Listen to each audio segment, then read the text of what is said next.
Hello and welcome into Camel Call Live. We are brought to you by the Fighting Camel Club and coming to you live from Napper Tandy's Public House and Restaurant in downtown Angier. Great food, great drinks, tons of TVs, and fantastic service.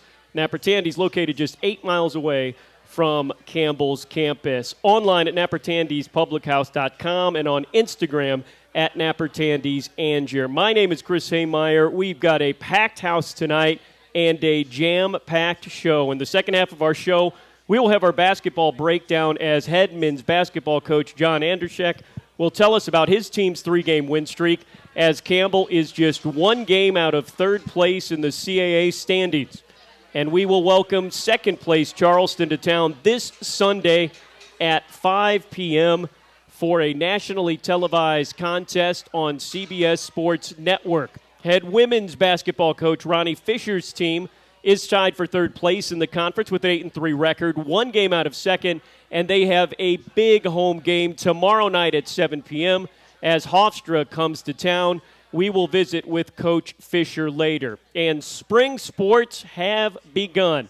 Our softball team is 5-0 so far on the season, and right now they are headed to the Auburn tournament as we speak. And Chris Marx, our head baseball coach, will be here to give us a preview of his team and this weekend series against one of the best mid-major programs on the West Coast as Cal Poly comes to Buies Creek for a 3-game series starting tomorrow at 5. And joining me now, women's lacrosse head coach Dawn Easley, whose squad beat down the Bulldogs of Gardner-Webb yesterday in Buies Creek 13-4. Speaking of 13, Coach, this is your 13th season at the helm of the Camels, and we'll start right there because it is hard to believe that it has been 13 years, and I have been there for all of them. It's hard to believe for me until I look at your beautiful family, who I knew when they were very, very little or not here at all. 13 years for you. Has it gone by fast, slow? What has it felt like? What's the term when you have young kids? The days are long and the years are short. That is a very true statement for when I look back and I think about how long I've been here and how it feels like I just got here yesterday and you and I were sharing an office bathroom and I was pregnant with Corey and I think those years, it was just yesterday. And then other times I look at it and I think, man, it's just been a wonderful ride. It certainly has, and it's interesting that you mentioned that because you were, again, upstairs with me. There was marketing, there was broadcasting, and you were trying to build a Division I lacrosse program. You came here in year 2. What has it taken for you and so many special student athletes and coaches to build this program into the reputation of a winner that it has now? We were just talking about that yesterday with our girls right before the game, and I told them, I've been here the longest, and I am the only one that knows the history from the beginning to the end, or from where we are now, and I don't do a good enough job of teaching our players the history of our program. And when I first got here, we were basically just trying to build something based on faith. The faith that we're going to be a winning program, the faith that we're going to be building something from the ground up with girls with a team and a program that didn't have a history. And we were trying to create that history with girls who were just taking a chance on these Campbell Camels who wear orange. And so it's just been such an amazing journey just to watch something come from nothing and the grit and the determination and the faith that these girls have to really build something that matters so that when we walk down the street and we wear Camel lacrosse, we can walk to Boston, we can walk to California, and somebody knows who we are. What has been so amazing is you've not only built a team, but you talk about that. It's more than just a team and more than just what you all do on the field. You have truly built a culture that is Campbell women's lacrosse. Yeah, they're wonderful, wonderful players, and when we go through the recruiting process, we want to make sure that the kids that we get here are going to fit within our program, and they're kids that understand that we're trying to build these winning habits so that they can go off and graduate and be just these amazing people. And it's so important to me that the kids that we bring into our program are first and foremost amazing people, and that's attributed to their parents for sure. I know it had to be satisfying for that home win against Gardner-Webb last night. It was the home opener. You guys opened up a close loss at Jacksonville over the weekend. But tell me about last night's win, which was a big one score-wise for you all. Okay. So Gardner-Webb has we've had a natural rivalry with them just coming from the Big South. Yeah. So there's definitely that going into it. So I think that, Gardner-Webb had a little bit of animosity coming into that game. But for our players, we just wanted to make sure that we stuck to the game plan. But, we had to work through some things. So we had to work through some offensive stuff. Being a young offense this year and having a lot of new faces, I think is really important. And being able to try to build onto what we've been working on in the preseason, being able to show that off and showcase that in the game yesterday. As far as defense goes, we had a lot of returners, so that was, some things that we wanted to make sure that we were continuing to build on from last year. And I thought that they did an excellent job. I think defense, holding them to only 10 possessions during the entire game, shutting them out in the first quarter, having a defense unit that put points on the board offensively is such a big deal. And then, on the offensive end, being able to have 8 girls put points on the board out of 13 goals, I think says a lot about what we can showcase as a balanced offense. Right, and for those that maybe aren't too familiar with women's lacrosse, holding a women's lacrosse team to 4 goals an entire game, pretty much like pitching a shutout in football. Amazing. You talked a little bit about it. Get specific about your team. What will we see when we go out and see them at Barker Lane Stadium? What do you got this year? I think we should start with the defensive end first, and what you're going to see there is a defense that really is just trying to push out, kind of back to our roots as a defense of being able to make teams make mistakes so that we can capitalize on that. You're going to see a lot of speed. Our team is probably the fastest I've ever really seen them. Wow. Just being able to push the ball in transition and being able to create offense. I'm really excited about what they're going to do and the personnel that we have to be able to make that happen. And then you move on to the offensive end, and I think, like I said, we lost some faces from last year, but we are so much more balanced this year in terms of where our goals are going to be coming from. And they're so dynamic in that, what one player's strength is, and someone else has a different types of strength. And I think that we're going to see just so much balance in that, and that makes it hard to scout. You want teams that, you try to shut down one player and you have a couple more step up. And I think that's so important. The best teams that I've ever coached, you have a leader who leads in points, you have a different leader who leads in goals, and a different leader who leads in assists. And I think that's what we're going to see this year.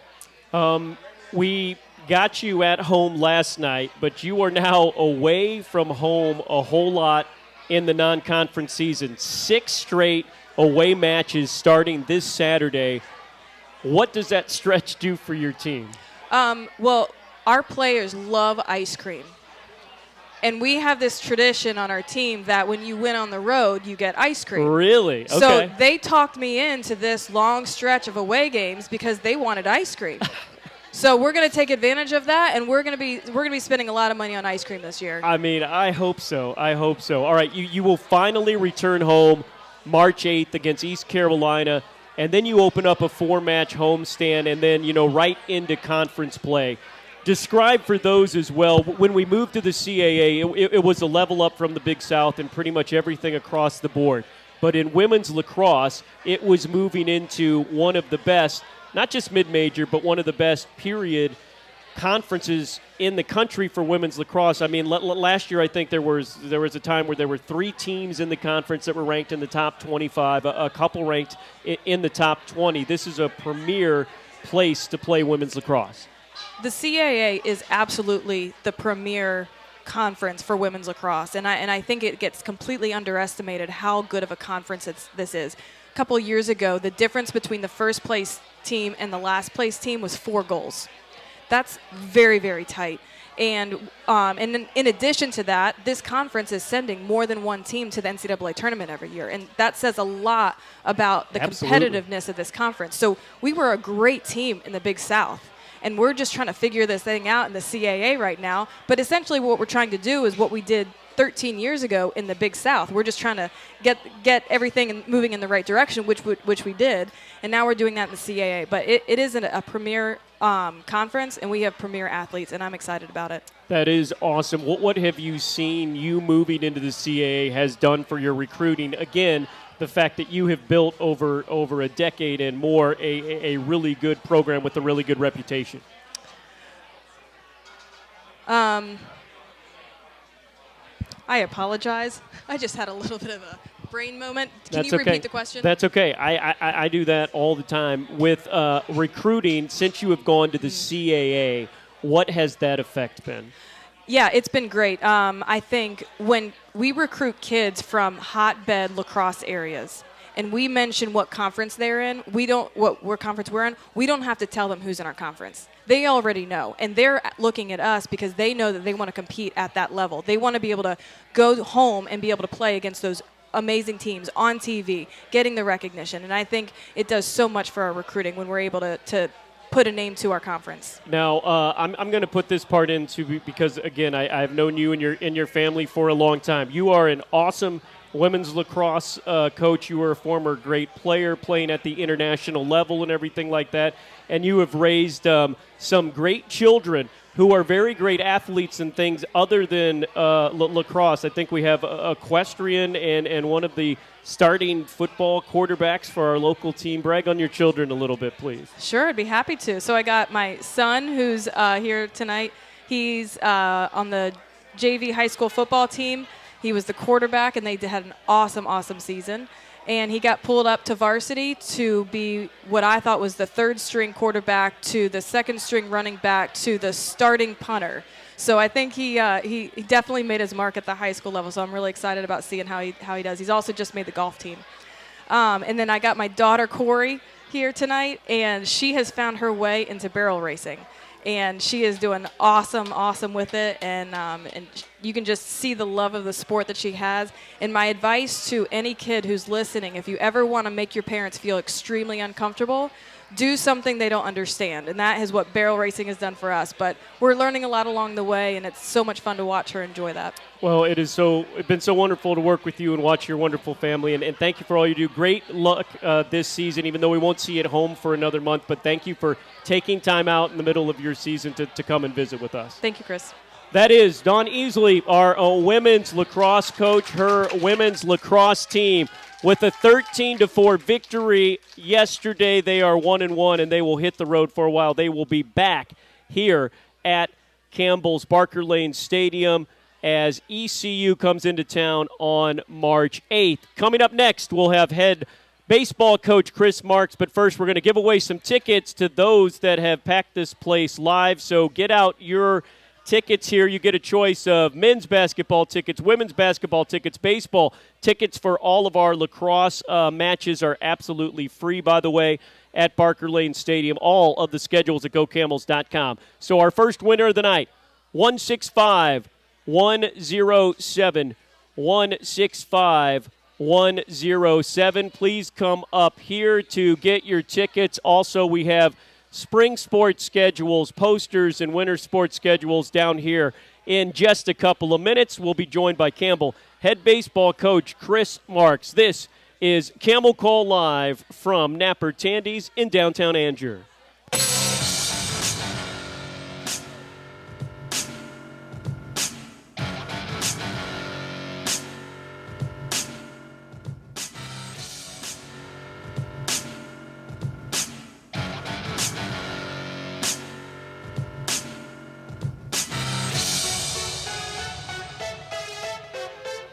Well, welcome back to Camel Call Live. Friday, April 24th. Make plans because that is the Fighting Camel Club Golf Classic.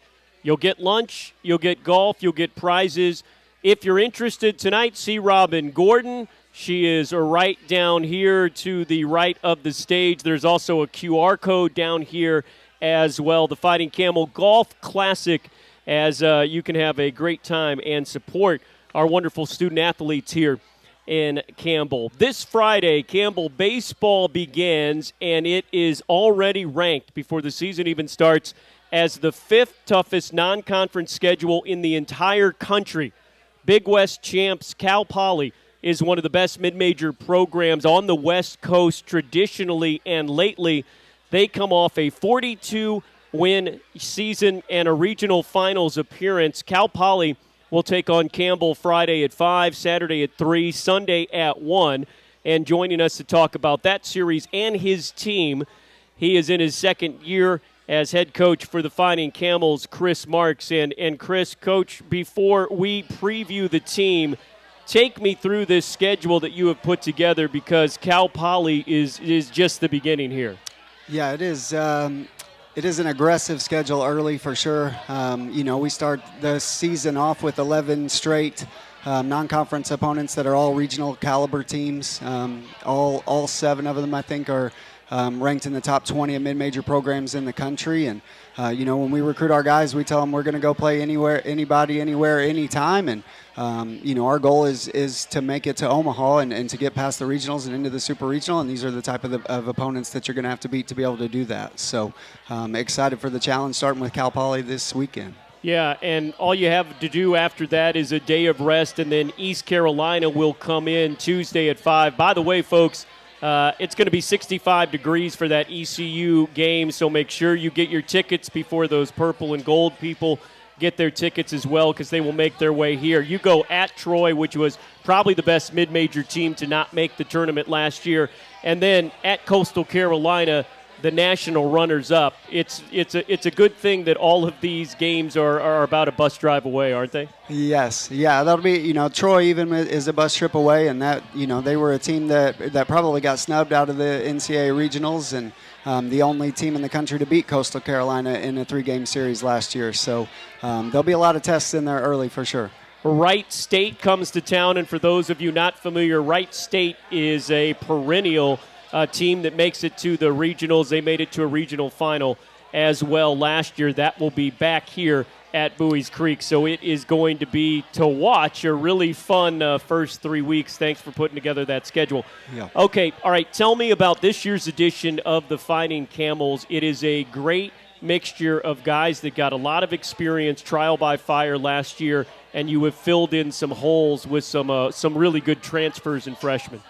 Yeah, I think, after last year, we started, 6 underclassmen most days, right? 6 freshmen and sophomores as a position player group most days. And, I think we were ranked 12th in the country as far as retention over this offseason. So guys that came back, and, that's a testament to our guys that love being here and love this community and love this school. And, so it starts with that, right? Those guys are all a year older and a year more experienced, which is something that we were lacking at the beginning of the year last year, and then we hit the transfer portal and the junior college recruiting really hard. So we are far older and more experienced and more physical than we were a year ago at this time. Pitching and pitching depth seems to be back to where we're used to it with Campbell. You had so many injuries. You did not start with a lot because you had a month to recruit, but then you had so many injuries. But tell us a little bit about what we'll expect pitching-wise now that you actually got some depth and some healthy dudes. Yeah, I think that's something that's become more normal in today's day and age, right? Guys are training harder, they're bigger, they're faster, they're stronger, they're training to throw harder, and so you're going to have some injuries each and every year. But I think hopefully the depth is much better this year, that we will be able to withstand some of those things. So hopefully. With those new guys coming in, the guys, even guys that have done it at the Division II level and guys that have done it, a couple guys from North Carolina State, North Carolina, right, that pitched a little bit out of the bullpen. I think we're a little bit more well-rounded and much better stuff overall.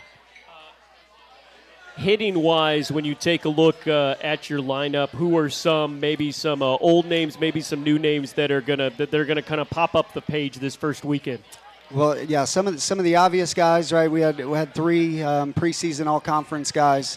Joe Simpson, who had some votes for preseason player of the year in the CAA, and then Joey Morton, who was a first-team all-conference guy or second-team all-conference guy, hit 13 home runs for us last year.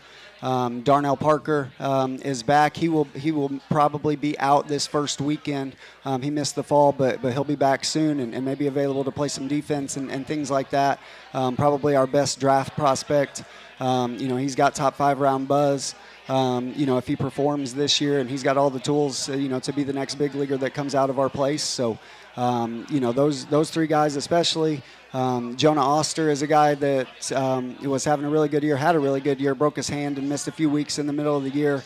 Andy Schultz is a guy that was unconscious the first half of the year and then faded off a little bit towards the end. So there's several returners, that will be in the mix early, and there's several new guys that you'll see right away tomorrow night as well. So once again, the overall depth is gonna take a little bit of time to shake out, and from a lineup perspective. we had 5 outfielders really perform this fall. So just right away, there's a couple guys that won't be in that opening day lineup that have earned the right to be in the opening day lineup. So it's gonna take some time to kind of see who the everyday lineup is going to be, but there are definitely a lot of pieces and a lot more depth everywhere. Isn't it special when you talk about guys like Jonah and Joe and Andy? These were guys that choose to stay here. Everybody hops in the portal when there's a coaching change, even if it's going to be somebody that they know. And these guys chose to stay. Role players maybe in some years past, and they really got their opportunities, and they really stepped up, and then continued to step up to kind of build this next era of Campbell baseball. That's right. Yeah, I think, once again, just a testament to our guys and their loyalty to this program and their love for Buies Creek and Campbell University, and and the opportunity to play some of the best teams in the country, right? And so, we're excited about those guys, and it was a big challenge for us last year, obviously taking over in July and not having a team together until August, right, was just the connection amongst the guys with so many new guys coming in at the last minute. And, our guys, even though it's a lot of transfers and some returners, right, they've connected really well, and the unity amongst them is noticeable. I have been here and with Campbell for 15 years now. So again, had the pleasure to have a backseat to this wonderful run that your baseball team has been on. And so a lot of the alumni that I still talk to, the baseball alumni, the big thing that they have talked about you is the fact that you have done such an amazing job, whether you coach them or not, of reaching out to these guys and getting them together and talk about the enormous event you had with so many generations of Campbell baseball alumni when you retired. Ryan Thompson's number, one of the best all time, who is pitching for the Arizona Diamondbacks. Yeah, well, if you've heard about Campbell baseball, right, you've heard about the brotherhood, and that is something that we work towards fostering the relationships amongst our guys in the locker room, and the same thing, right? The guys that have worn the jersey and have set us up to be in the position that we're in, right? 5 straight regionals, whether it was the groups on those team or the guys that came before is a big deal, right? And we're able to call anybody in the country, and they know who we are, and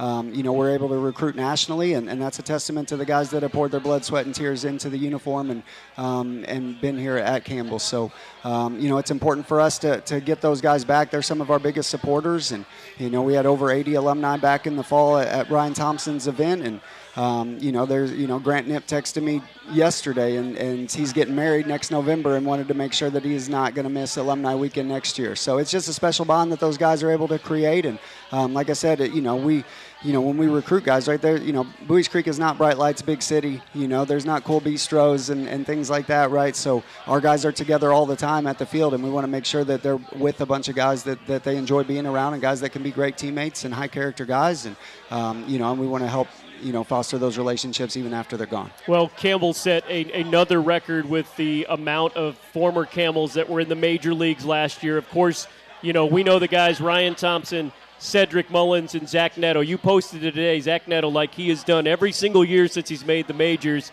He sent you guys a bunch of stuff, didn't he? Yeah, he did. He's, and everybody gives back in their own way, and it's important for him to take care of the guys that are in the program. So custom belts and custom Evo shields and custom gloves, right? Zach takes care of those guys. He takes care of a lot of the fuel zone and food for our guys as well. And, all of them kind of give back in their own way. And if they're not able to give back yet, they're still around the facility, right? Even, Ty Cummings and Thomas Harrington, right? Those guys are at our field working out every day until they go back to spring training. And Grant Knipp, same thing. And obviously Ryan Thompson was back twice here in the last couple months, and he's a guy that's involved. And so it's just awesome to have those guys as representations of our program. With Zach, Zach still wears Campbell gear on on MLB Network just a couple weeks ago, and on Players Weekend, right? He's repping all Camel stuff. So just a great representation of not only the program but the university. So we are fortunate to have those guys and have them still involved. So it's important to keep all of them. Yeah, and it's awesome. We're going to have to be Tampa Bay Rays fans again because Cedric is down there. Cedric, of course, a guy that you recruited, you coached, and he has given back. You have a state-of-the-art camera system that really helps with with your players, with you guys when you go through practicing. I mean that just unbelievable that he did that. Yeah, same thing, right? Just it's a huge deal for our players. Our players, Cedric wanted to make sure that our guys could watch their at bats and watch their outings after it was over, and so now our guys are able to do that. It's something that he felt like really helped him when he got to pro ball, and now our guys are able to do that. And with us not being on Flow Sports tomorrow for the home opener, right? If you guys are watching at home on a different broadcast, it's because of what Cedric Mullins was able to do for the program this fall. So just fortunate to have all those guys as representations of the program and wanting to give back in such a big way. And finally, Coach, what makes your conference schedule that's going to be really, really tough this year, too? The CAA has divided up into divisions, North and South. In that South division, among others, Charleston, UNCW, you will play all the teams in your division home and away 6 times. Talk about how that's going to affect things and how they decide who gets to the tournament this year. Yeah, I think it benefits us in a lot of ways, right? Obviously, our non-conference schedule is one of the best in the country, and now you have an opportunity to play UNC Wilmington 6 times and College of Charleston 6 times, right? Those are the types of teams that can help your RPI as well. So if we can, if we can play well here early and do what we need to do in conference, right, we'll put ourselves in the mix for an at-large bid, and we'll miss the northern half of the league. Obviously, Northeastern had a tremendous year last year, but I think one of the biggest benefits is that you'll get to earn at least a South Division Conference championship, right? Last year we finished third, and 1 and 2. Northeastern and Wilmington didn't have to play each other in the regular season, so you won't run into those scheduling favorabilities where you might miss a good team and it helps one team more than another. So you get College of Charleston, you get UNC Wilmington 6 times, home and home, and line them up and see who the best team is. Finally, how are you doing? How is your family doing as you get ready to start year 2 here as head coach of Campbell Baseball? I think they're great. I just saw them for the first time here. I haven't seen a whole lot of them, but I think they're great. I think they're ready for the season and ready, ready for the challenge ahead.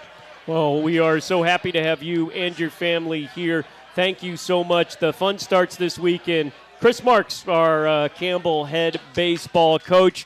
Former Camel Colin Wolf and I, we will have audio coverage for you on Friday with that enhanced video. Go to the schedule page at gocamels.com for the free links. We will be streaming on Flow the remainder of the weekend. Remember, folks, kids 12 and under in for free for every home baseball game this year, running the bases on Sunday among everything. There is so many great things put together. Also, ECU at Campbell, Tuesday at 5 p.m. It's going to be a great day for baseball. It's going to be warmer than it was last weekend, this weekend for baseball. And get your tickets at gocamels.com. All right, we're going to be giving away some more tickets as we have basketball tickets left here. So those of you that are here in attendance, get out your raffle tickets. We're looking for 165-101, 165-101. Come on up, get your tickets. Get your spring schedules, your winter schedules, your posters. Everything is up here. And just a couple of minutes, we'll talk some hoops with Campbell head women's basketball coach Ronny Fisher here on Camel Call Live.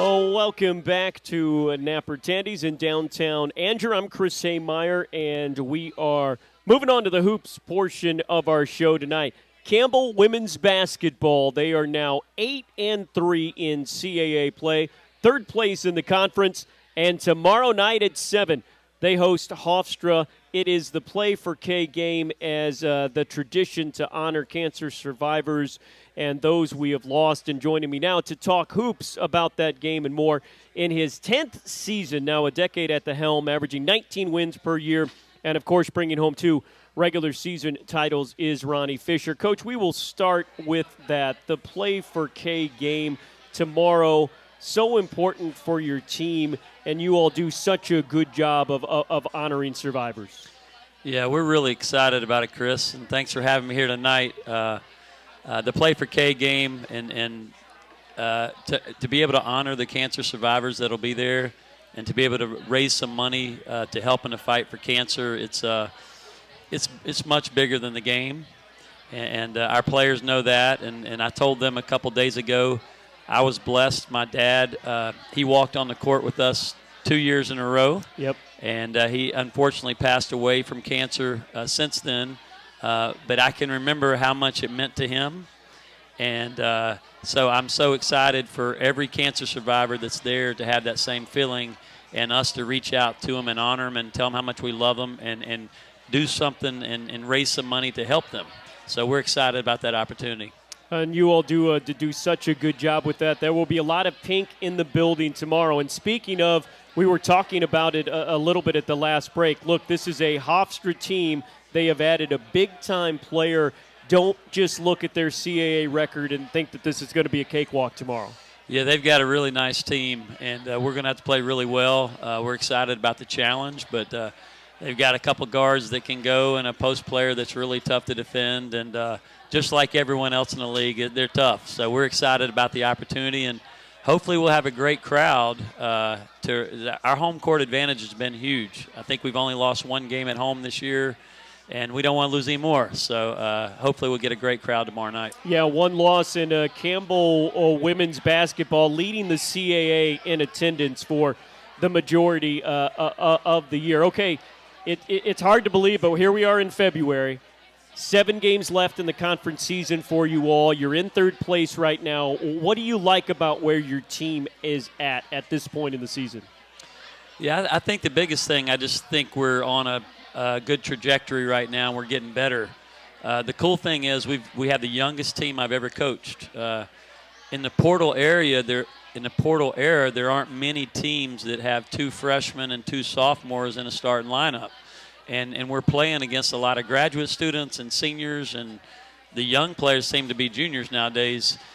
So I think our threshold to get better, our ceiling, we have a long way to go. We have a month to get there. So I really like the trajectory we're heading, and I think we can get a lot better.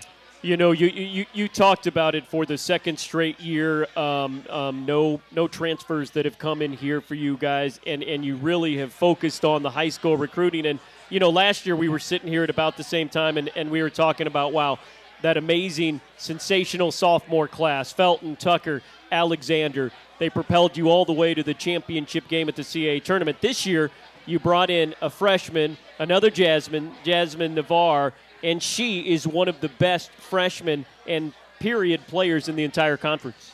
Yeah, she's been an amazing player for us, and I just love the kid. I love all of our kids, but she comes to work every day, and she just wants to get better, and she doesn't have an ego. I think she's been freshman of the week like 5 times this year, but you wouldn't know it by watching her at practice, and she does a whole lot for our team on both ends of the floor. Your sophomore class continues to impress. I think when you see it, they are 3 of your top 5 scorers, and they're all around, kind of like last year, a lot of similar statistics, and they just keep chugging along. They've gotten even better.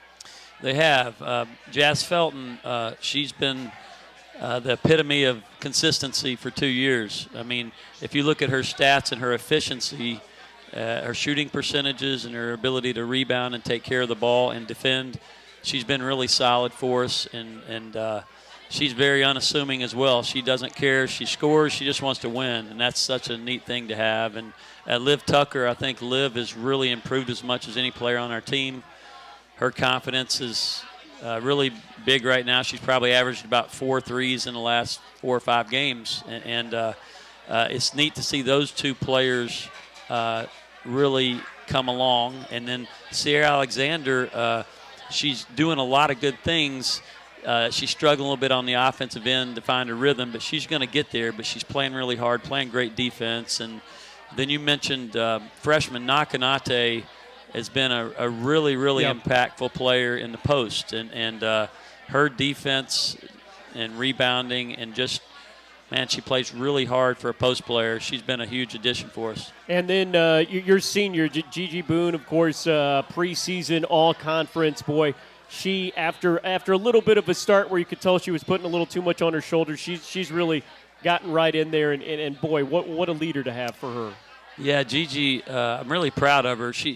Not many people know that she had a foot injury, and she missed like 3 weeks of practice right before season started. And it's taken her a little while to get back. She lost a little bit of confidence, and now she's getting it back, and she's helping us. She's been really solid on both ends for us and showing the great leadership that we need from her. Yeah. And, Coach, I know you're happy you've got 3 of the top 23 scorers in CAA play, but this is going to make you even more happy. You have 4 of the top 11 in conference play, in conference blocked shots. And Jazz Navarre, as you talked about, all offense, all everything, she's in the top 4 in steals. Yeah, we have good athleticism and length on the perimeter, and some of our perimeter players are getting a lot of blocks, and it's really cool.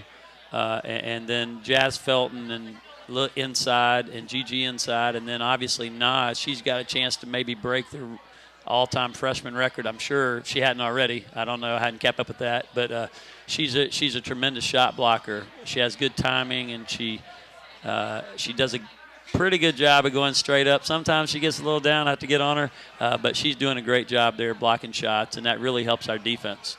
And finally, Coach, what do you feel that you need to do to really fine-tune this team as you look towards another CAA tournament run in March like you all did last year? Yeah, I think it's just all about consistency.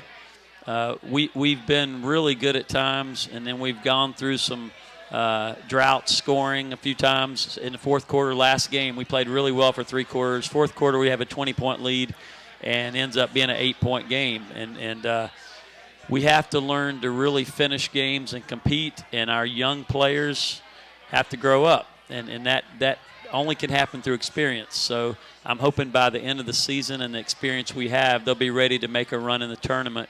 And we would love to get back to that championship game and have a little different outcome.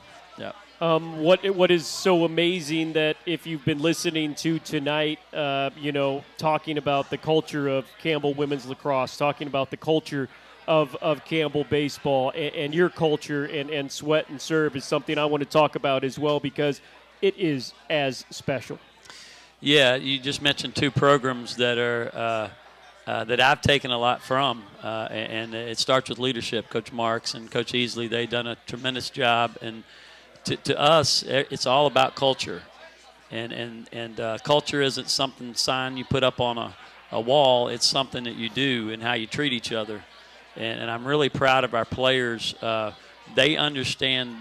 They have ownership, and they've done a nice job of really holding each other accountable and holding our standards high. And just like all the programs, I'm really proud of our kids. That I think our GPA was like a 3.35 last semester, and not just being great on the court, but being great in every area, and holding each other accountable and being around other players that are driven, and it helps drive you. And I think our players do a nice job of that with each other. Absolutely, absolutely. He is Ronny Fisher, our head women's basketball coach. Folks, believe it or not, just 4 more chances to see Campbell women's basketball, including tomorrow night at 7 p.m. versus Hofstra. Thank you so much for being on. Thank you, Chris. Thank y'all. Yep. Remember, folks, kids 12 and under in for free for every Campbell women's basketball game as well. GoCamels.com or 1-877-GO-HUMPS. And speaking of tickets, we're giving away our final set of tickets right now. They are for a upcoming men's basketball game. So get your tickets out, 165-080, 165-080. And we come back after the break. Our final guest in this jam-packed show tonight, we'll have our head men's basketball coach, John Andrzejek, coming up after the break here on Camel Call Live.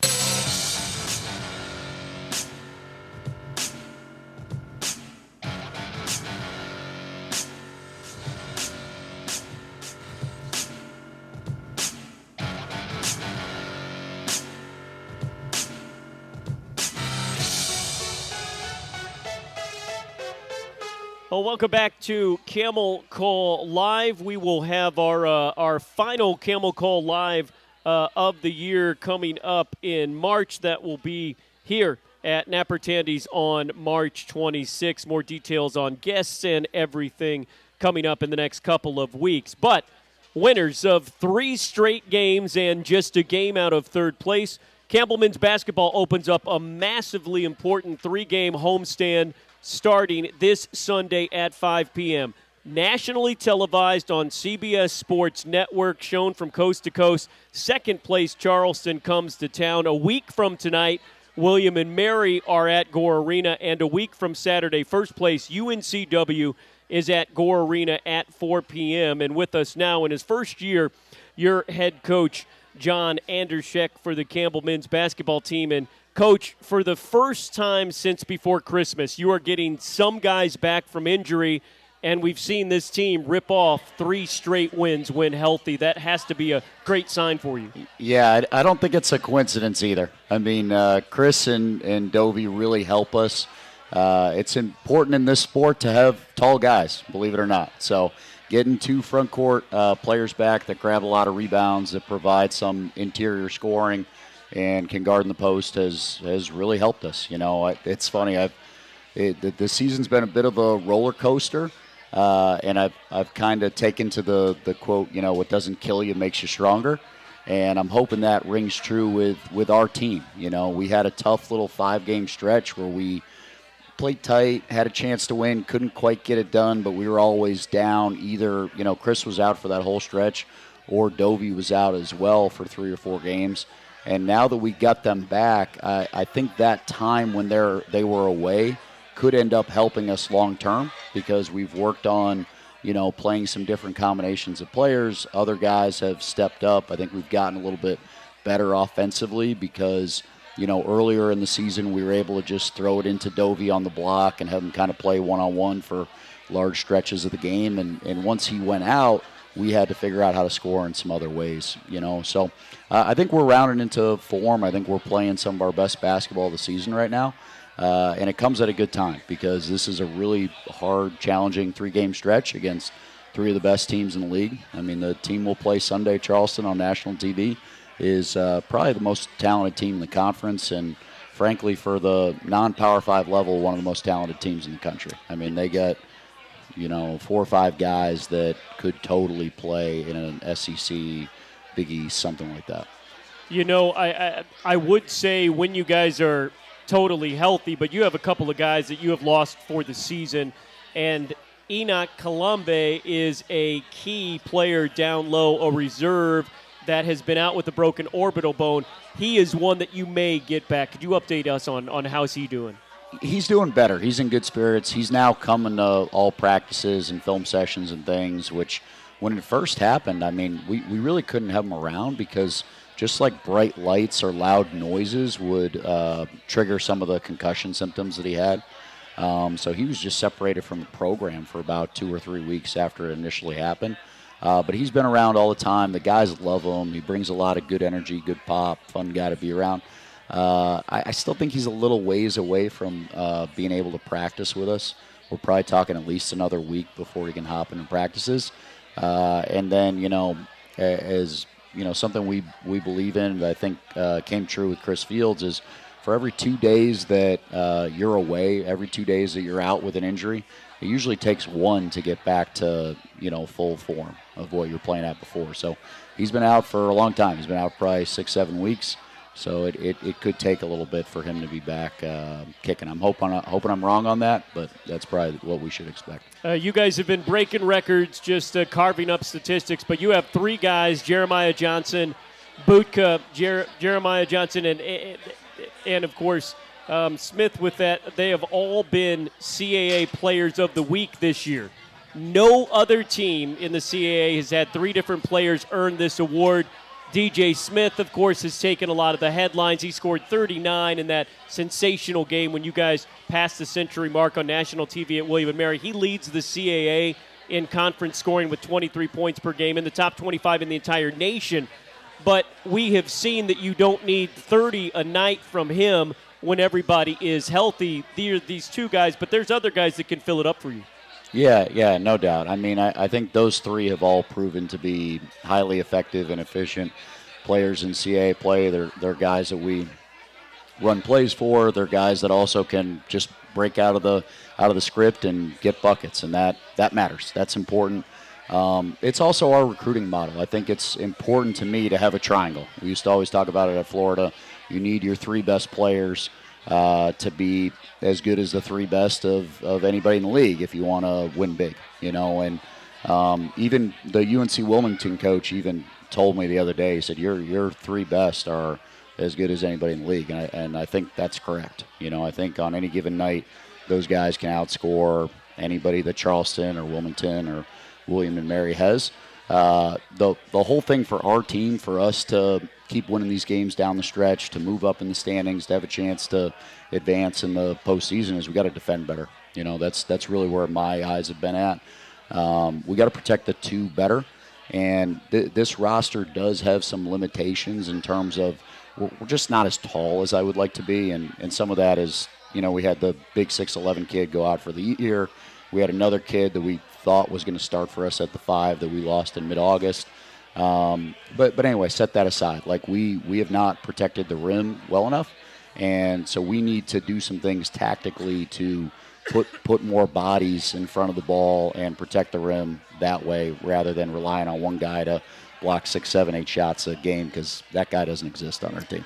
But Butka statistically 3rd in rebounding. He's also top 25 in scoring in the CAA, but he is one of the best post guys that I have seen here at Campbell in my decade and a half here. What just makes him so special? His feel for the game is something else. Yeah, no, he's got a great feel, and he's a ridiculous dribbler. And that's something we kind of identified when he was coming out of Pepperdine. A lot of the best low-post scorers can really dribble the ball because they're going to be in tight spaces.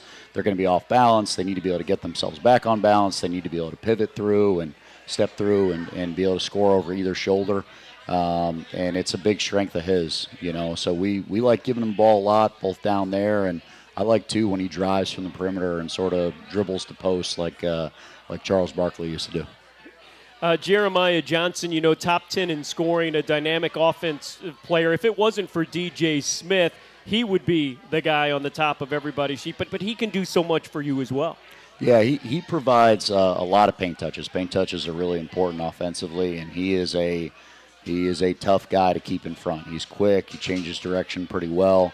Can put his shoulder into you and create a little advantage. And paint touches are the really how we want to start every possession. Like, that is the key to not only getting layups, but also getting to the foul line. If you're getting in the paint a lot, they're going to foul you more. It also creates the threes. We want to create hemorrhages that force the defense to help in, and then we can kick it out for shots. And him and Dovey are very good in that area, and they do it in different ways. Jeremiah mostly off closeouts and ball screens and driving by guys, and Dovey more in the post. Yeah, and down low now, Fields is back and healthy. He is just such a dynamic rebounder, but he has a soft touch around the basket. Munir has been doing what he does. And then you have some of our returners, Tassos Cook, that is such a good ball handler for you guys, and Cam Gregory, who is finding his shot and is the best defender on your team. Yeah, no doubt. No, those guys are huge, and they've been a huge part of sort of steadying the rudder and keeping us afloat during this stretch. Cam Gregory is an unsung hero on the team. I mean, he is our best perimeter defender. We put him on the team's best offensive player every single game and give him that task, and he usually is able to do it while keeping his points allowed low. And then he's emerged into a really good shooter, and I'm just so happy for him on that account because he's worked his butt off. And in the non-conference, it kind of wasn't happening for him. And it was just kind of killing me because you could see all the time in the gym. You could see all the shots going up. I'd leave the office late at night. I'd see him in there getting extra shots after we practiced in the middle of the day. And now in league, every time he shoots it, I think it's going in. So I feel great about him. And then Tassos Cook has stepped up a lot as well. He's got a super green light. I'm trying to get him to shoot more often. He loves to pump fake and drive, and I'm like, no, just let those things fly. Like you got to get him closing out hard. That'll create advantages for everybody else too. And he's kind of taken that to heart. And I think both of those guys understand their roles really well, and I think they're coachable. And we need them to kind of be 3-and-D guys that are going to defend and knock down an open shot and throw it to the open guy when they drive in there. you lost a very close 4-point game at Charleston 3 weeks ago. Butka was hurt. He played just a couple of minutes. Fields, it was his first game back. You could really see the rust. He played just 7. What did you learn in that game that you're taking into this game? I learned they're pretty talented. I mean, the kid Reeves was kind of in a timeshare at the 5 going into the game. He's a Duke and Clemson transfer. He's really good. And unfortunately for us, Coach Mack figured out to play him a ton of minutes, and he played, I think, 31 minutes in our game. And he was hard to guard on the block. They kept pumping it into him. So that's something we got to have a good plan for this next game. We got to be able to slow him down a little bit. But I think both teams are fundamentally different from when we last played. I mean, they just lost the Hickman kid. His court case got thrown out or whatever. It's a whole big story. But he played about 20 games for him, was a really good shooter and athlete, and now will not be available for him. And then we brought some guys back. They've changed a little bit how they guard. They're playing a lot more zone now. They're playing a lot of 1-3-1 zone, playing a lot of 2-3 zone, which – for me is sort of, it's an interesting subplot to this game because it's kind of feast or famine with our team. Like the way they play their zone, we are going to get open threes, which is good. It gives you a chance. You might make 6 out of 10, and then you're really rolling. But I also think our team is at its best when we're attacking the rim and getting fouled and getting downhill, and they're going to do some stuff tactically to try to make that really hard. Well, Coach, thank you so much for taking time out on a busy week, and we look forward to a busy week next week. Thank you so much. No, thank you all for coming out. I hope you come out to the game on Sunday. We need everybody. It's a huge stretch. I really believe this team's ready to make a move in the conference and string some games together. Thank you. He is our head men's basketball coach, John Andrzejek. Just 4 more chances to see Campbell men's basketball, and 3 of them are this next week, as he said, starting Sunday. Campbell taking on Charleston, national TV, CBS Sports Network at 5. We've also got a 3-game mini-pack deal. You can see Charleston next Thursday, William & Mary, and NC-A&T. You get all of those games starting at just $27. Games are free for kids, for men's basketball as well. Kids 12 and under in for free. GoCamels.com, 1-877-GO-HUMPS. Thank you so much. Such a wonderful crowd here tonight. Thank you to our coaches. Thank you, Camel Nation, and we will see you this weekend at the games. I'm Chris Amar saying so long. Thank you for tuning in to Camel Call live from Napper Tandy's in downtown Angier. Good night.